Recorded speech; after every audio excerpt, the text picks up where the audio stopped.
Olá, caríssimo irmão, muito bem-vindo para essa nossa reflexão do segundo domingo do tempo comum. Primeira leitura do livro de Samuel, a vocação de Samuel no templo. Samuel, e ele depois aprende com Eli a responder, fala, Senhor, que o teu servo escuta.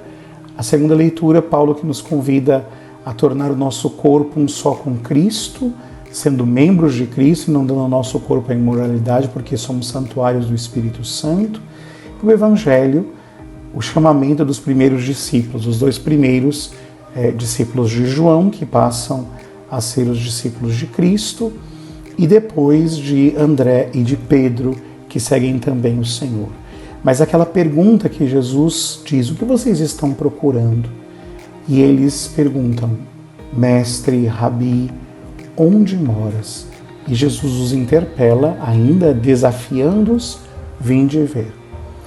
Aqui, meus irmãos, é interessante a gente perceber que o tema é a voz de Deus e a resposta humana. E não é à toa que a igreja nos sugere alguém que, na sua tenra idade, na sua adolescência, como Samuel, teve que aprender a ouvir a voz de Deus.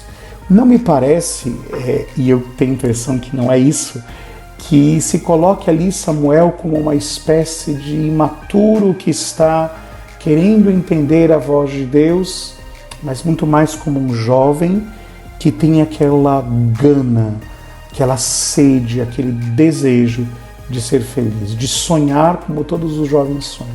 E ao escutar o Senhor que o chama, Samuel, quer entender. Primeiro acha que é Eli, depois Eli percebe que é Deus, diz, fala, Senhor, que o teu servo escuta. Mas é este coração jovem que permite a Samuel de escutar a voz de Deus. O Papa Francisco, na Christus Vivet, ao falar dos jovens, dizem que nós precisamos ter a coragem do filho mais novo. Não de abandonar o pai, mas de voltar. A virtude do filho mais novo está não em ter pecado, mas em ter a coragem de voltar. Só um coração que se faz jovem está pronto para voltar. Só um coração que se faz jovem está pronto para ouvir e para caminhar com Jesus, indo descobrir aonde ele mora. Não se contentando de ouvir Jesus simplesmente, ou de vê-lo, talvez pregando na sinagoga. Não, o coração jovem é aquele coração que se lança, que é atraído, que é arrastado para poder dar um sim generoso. Né? Rabi, onde moras? Nós não queremos te ouvir.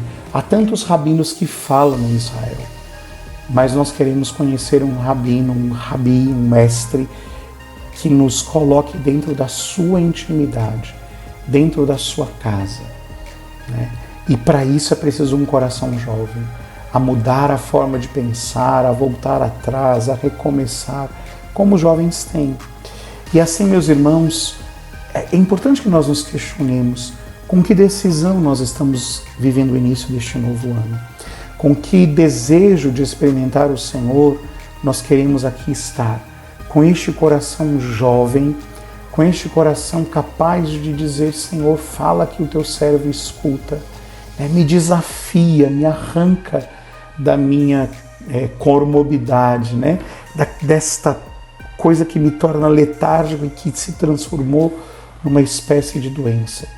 E aqui vale a pena a gente perceber algo que os mestres espirituais dizem, que na vida espiritual nunca se está parado. Ou se avança ou se retrocede. Né? Ou a gente está crescendo na vida em Cristo, abrindo o coração de par em par, ou nós estamos recuando na vida em Cristo. Mas parado, meus irmãos caríssimos, nós não estamos. Né? Nós não estamos. Por isso, há um pecado que talvez nós precisamos combater, que é o pecado da preguiça espiritual. Né? Um dia a gente fala mais disso, né? De como ele se chama na teologia tradicional, espiritual, católica, mas a preguiça espiritual é esta, né, a assídia, é esta esta mornidão, uma espécie de fraqueza do nosso corpo espiritual, que nos faz não querer desejar mais nada, que nos faz não nos querer permanecer nos fazer querer permanecer onde estamos. E o que Jesus quer fazer com a gente hoje é nos desafiar. Samuel, fala, Senhor, que o teu servo escuta, eu estou pronto, eu não vou negar a tua voz, né? Mas ao mesmo tempo, Jesus que nos convida a vir de ver e a gente pronto, né? Como que num salto, volta para o Senhor e recomeça.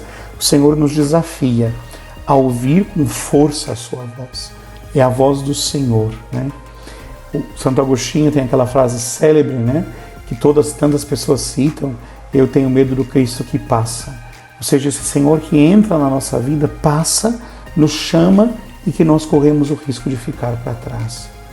Não nos pode acontecer tamanha desgraça, meus irmãos, de nos contentarmos com o que já vivemos, de nos contentarmos com o que conhecemos do Evangelho e de não ouvirmos mais o Senhor que nos diz: vinde ver, porque eu quero, né, descobrir aonde o Senhor mora. Que Deus te abençoe e que este Evangelho nos coloque em marcha, a entender que a igreja, a eclesia, né, a palavra igreja significa isso, é a assembleia dos que foram chamados para um destino, chamados como uma caravana. Esse é o sentido bíblico da igreja, como uma carral, se diz em hebraico, para caminhar para a plenitude da vida em Cristo, que começa neste mundo, é verdade, mas só terminará no céu. Deus te abençoe e um santo domingo.